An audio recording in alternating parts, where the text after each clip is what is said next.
Hello, I hope you're having an awesome day today. Today we're taking a look at the short story The Faces at Pine Dunes.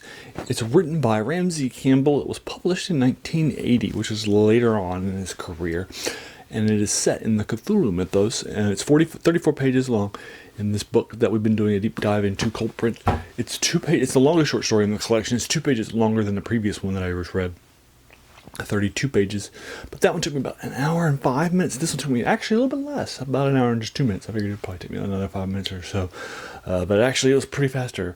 I knocked it out a whole lot faster. I was into it. It was gripping. A whole lot of fun things were happening in this 1980 short story. And there are 2 short stories left in the collection that we've been doing a deep dive into as a part of this channel. This channel does story reviews for horror, science fiction, and fantasy.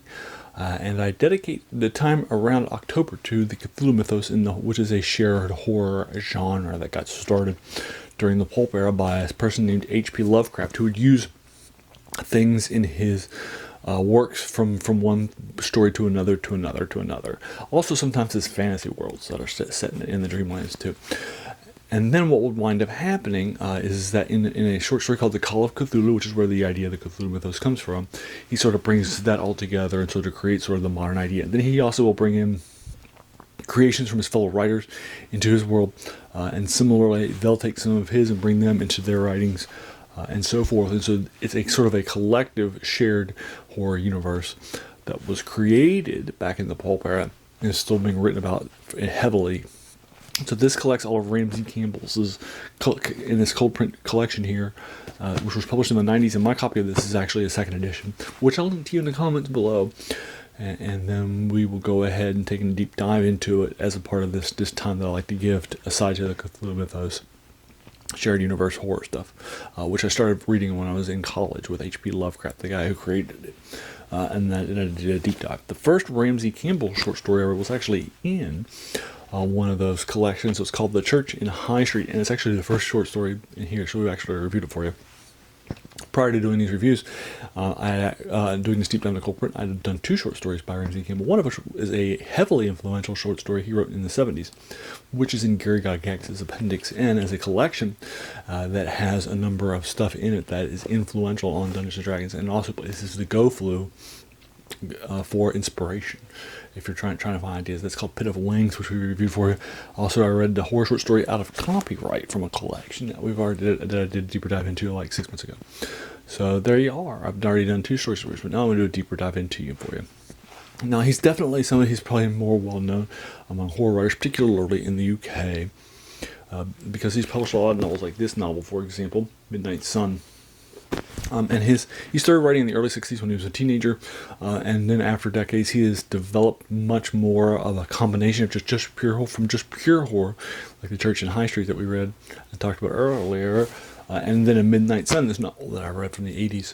His writing style has advanced, and now instead of just evoking a sense of horror and uncomfortableness, he's also evoking a sense of awesomeness and wonder from his writings. And so I thought, and in that novel, particularly in the first part of it, I find it to be particularly well done and well crafted. So this is him, almost 20 years into his writing career in 1980. So you're definitely getting him at a more advanced level, and as a result, this is much more gripping. It's a lot of fun stuff's happening in it, and to be fair, it's also the longest short story, so he has a lot of opportunity to do some nice world building and developing that sort of a thing. And this still feels more of a horror than just appropriate like horror science fiction, horror awesomeness combination, like people like Algernon Blackwood did with The Willows. It's considered by many horror fans, myself included, to be the best horror short story ever written. But anyway, besides that, this horror short story, as a reminder, my reviews are spoiler free, so I'm not going to give you like a long 15-20 page dissertation on all the different issues that are happening in this and what's happening and who our main characters and themes are and that sort of thing, right? I'll leave that to you. But what's basically happening in this short story, a point of view character has just moved to a town called Pine Dunes in the Caravanners, which is probably UK for from the context clues for people that are living an RV life, or trailers, and they have a mobile home basically, and they've moved into this area in the Pine Dunes, which is what it's named after. And now him and his family have brand new arrived, and he regularly moves about from place to place to place. And his father says, we're going to be staying here, and his mother says, nope, we're going to keep moving. And his father says, no, I made my decision, we're going to be staying here. And they're having an argument at the beginning of this short story. And so our point of view character, their son, leaves the caravan, and then he winds up heading out to some other places nearby, and we'll start to learn a lot about the area that he has entered and what sort of things are happening. He'll meet a love interest. He'll get a job. He'll want to stay here. It feels like home to him, and his parents are like, no, and his mom's like, no, and his father's like, yay. And you'll learn a lot more about his stuff, and there definitely will be a Cthulhu Mythos tie-in that will happen later on. You can definitely understand why this short story is a Cthulhu Mythos collection. But I don't want to give you spoilers in case you haven't read it. Or if you want to go back and haven't read it like 20 years or something like that. I hadn't read it in 15 years. I read this collection when I first bought it about 15 years ago, but I haven't read it since.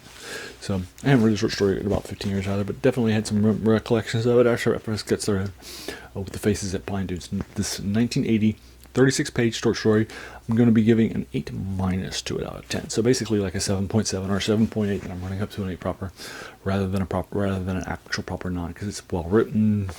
There's a lot of fun stuff happening. It's gripping, a lot of great world building happening in it, and that sort of thing. So there you are. I'll go ahead and leave you to it. Have you read The Faces at Pine Dunes? If so, what did you think about it? Did you agree or disagree with my 8- rating?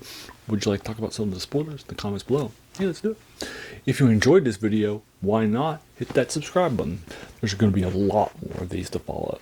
And then finally, I want to thank you so much for taking some time out of your day and investing it and watching my video. We all have so many things that are happening in our lives, and we're pulled in so many different directions.